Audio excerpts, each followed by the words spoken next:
Hello and welcome to my 36th water review for YouTube. Today is Friday, November 5th, 2018. Happy November.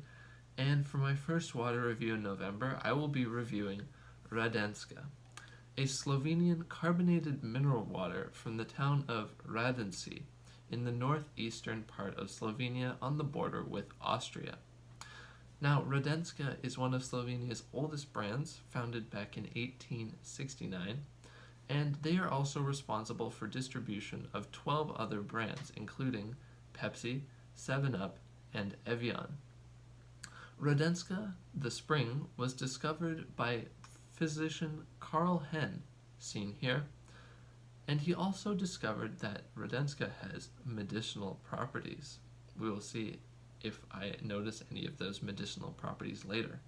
What I was very happy to see was that Radenska had a great fully featured website with tons of information about the company. They had a whole timeline dating back all the way to the first founding of Radenska back in 1869 all the way to today in 2018.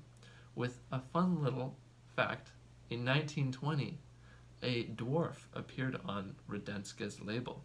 They didn't explain why a dwarf appeared on their label, but they decided to put it in their timeline. I will link the timeline down below if you'd like to take a look for yourself. Also, on Radenska's website is a nice tribute to all the people who have worked at the company, with their faces and a little thank you to all of them, which I found very nice. You can also check that out at the link below. What I did find lacking on Radenska's website was a ton of information about their environmental and social initiatives. There wasn't much at all about social initiatives, and there was a little bit about environmental initiatives, including some talk about how they clean their wastewater and use processes to reduce their greenhouse gases. But overall, not a ton of information in that category. In terms of bottle and materials, I was very impressed with the bottle. It's definitely a lot better than Jordanka last week. The bottle materials as well as the cap have a nice average to better than average feel to them, and what I really like is the fact that the cap includes the Radenska label on top. What I'm not a huge fan of is the label design. The fonts as well as the Radenska logo with the 3 hearts and just the overall color scheme, I'm really not impressed with the design. They could have made it a bit more modern, a bit more upscale. With the current design, it looks like a cheap water. In terms of the overall design of the bottle, because it's a larger bottle, just like with Jordanka, they create this little perforation in the middle to make it easier to hold in your hand. And they've made it a bit more grippy with these lines here. What I am happy to see on the label is the inclusion of both a mineral table and a nutrition facts table. Now moving on to taste and nose. That was a good sound, at least this one's carbonated. Now, from reading the mineral table on the back of the label, this is definitely one of the higher mineral content waters I have ever reviewed. And definitely it has the most sodium in it at 440 ppm or 110 milligrams per 250 mils.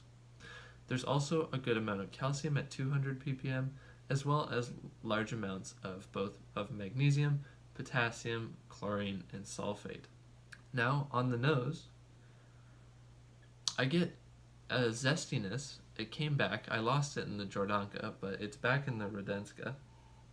You get that zesty orange note. It's not really like a bitter or sour lemon or lime, but you do get like a sweet, zesty orange smell as well. I'm also getting the salt, a little bit of a saline note to it, as well as just a sweetness overall. Let's see how it tastes.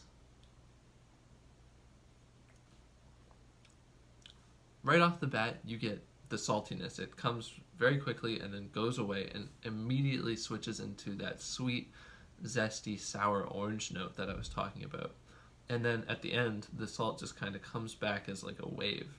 So right at the beginning, you get the saltiness. It moves to a sweet, sour taste, and then ends with salt finish. Overall, I like the general taste. I think the salt definitely is overpowering, and it really takes over just along. You get that background of saltiness all the way through, which I'm not a huge fan of, and the fact that it does have a ton of salt in it is kind of off-putting as well. So, moving on to final score. In terms of company history and interestingness, Radenska's website did a great job of talking about the company history, almost too much information about the company history.